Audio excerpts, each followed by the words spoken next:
Welcome to another GiveSI Nonprofit Spotlight. Now remember, you can donate at givesi.org right now. We're learning more about our nonprofits. Let's find out a little more about Hope Haven.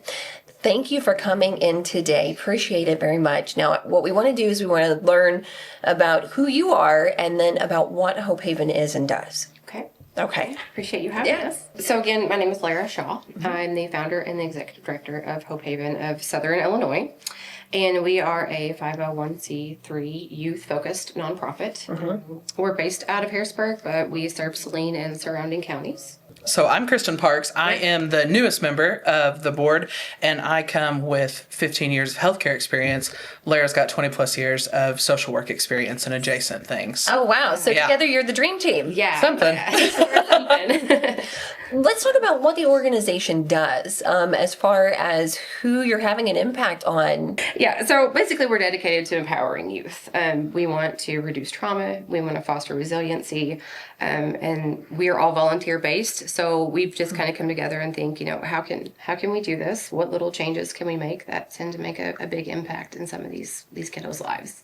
What have you found that's doing that? So for us, it comes down to one small act of kindness for one kid, one day at a time. Okay. And everybody says, oh no, that's terrible. We should do something about it. And it's as simple as throwing us $5 so we can cover a field trip cost so a kiddo doesn't feel excluded. So we do a lot of things, like she said. We cover field trips. We provide haircuts. We cover cost of extra tutoring, or if they have extracurricular activities they can't afford. And sometimes, as silly as it sounds, we put the 50 cents in the binders for Treat Friday, so that no child is excluded. Yeah. And we realize by doing that, even as young as a kindergartner, they quickly can look around the room and realize, something's different. Why am I the only child in the class that doesn't get Treat Friday? That's true.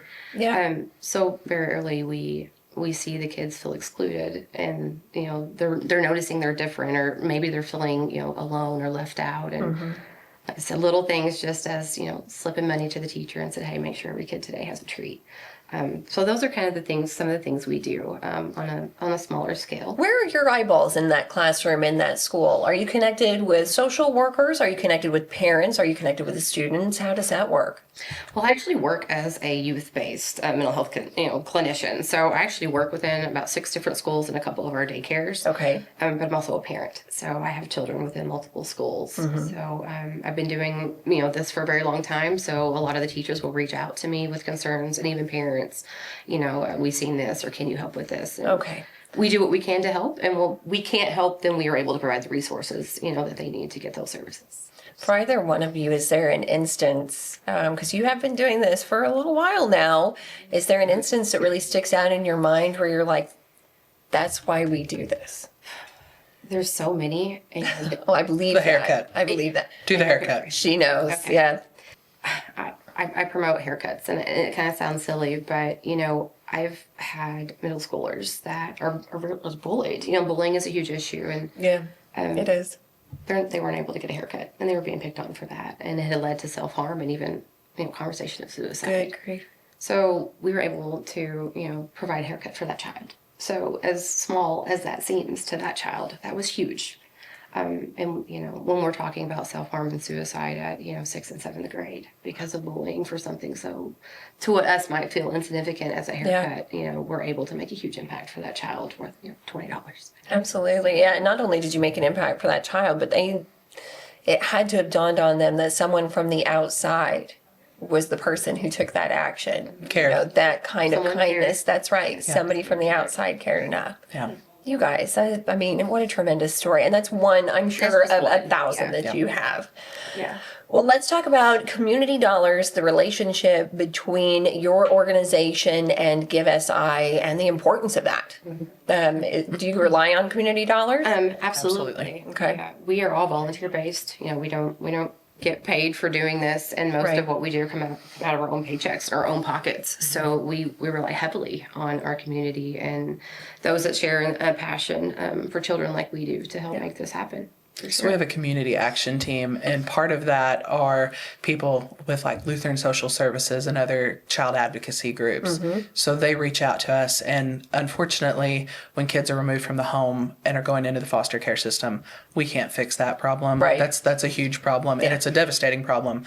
But what we can do is make sure that that child has a suitcase for their belongings to go with them, and that they have some security items, some things that they can call their own. That's right. Because kids don't deserve to travel with a trash bag. No, that's, they do That's not. unacceptable. If they're fortunate enough to have that. Right. So we have a suitcase initiative that we're doing with our community action team, where we just need suitcases and maybe some PJs or some stuffed animals, some books, Just night lights. something, that child can call their own. very own. Yeah. Yeah, and when we get those calls that says, "Hey, we have 3 kiddos right now," then we can supply those suitcases, Right. And that's theirs. It goes with them wherever they go, whether they're transferred somewhere else or they get go back to their family. It's theirs, So it's the little things that really do make a big Oh, but it difference. really is the little things. Yeah. And it's a lot of the things that unless you're seeing it like we see it, you don't think about it. It's kind of No. out of sight, out of mind. But it's huge right now.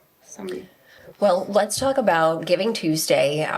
With all of those things in mind, have you set a goal with GiveSI campaign this year? We have. Okay, what is set a goal of 10,000. Okay. And then that will go to talk about or to do all of the initiatives that we were just talking about? Absolutely. Okay. Yes. So we can provide the resources that we talked about and Yes. hopefully be able to expand and cover more territory and make more kids. Now we've talked about a lot of compelling things and the things that you do. But before we go, is there anything else that you feel like it's important to mention, or something that you feel is really compelling? I think for me, and I think it's really hard for us as adults to kind of understand what these kids actually go through. Yeah. I'll go back to like the 50 cents on Friday. It seems so meaningless or so insignificant, but put yourself in that position as that child, or even us as adults. We have bad days, and we try to be a better employee, a wife, a mom, and all these things. And sometimes if someone just says to us, "Oh, I love your outfit," or Right. "Hey, can I take you to dinner?" Like A random act of kindness? what it does Just what for you're talking us. about. Yeah, what it does for us. It's the same for kids. Yeah, it absolutely is. My kids will say, "Mom, is your bucket empty?" Yeah, some days my bucket is empty, but you're right. It's those random acts of kindness that can almost fill it up like that. Yeah. Yeah. Well, thank you so much. Absolutely. And best toward the goal. Absolutely. Where can we learn more about you, or drive folks who want more information about your organization? Where can they learn that at? Yeah, so like I said, we're located in Harrisburg, but if anyone would like to just email us, it's hopehavensil@gmail.com. Okay.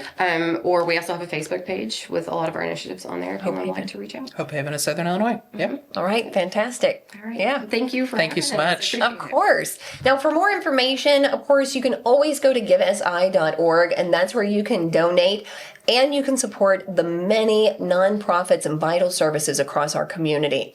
GiveSI, for good, forever, for Southern Illinois. GiveSI is made possible by Oasis. We More Better. Video services provided by ManVoice. Additional funding for GiveSI is made possible by these sponsors.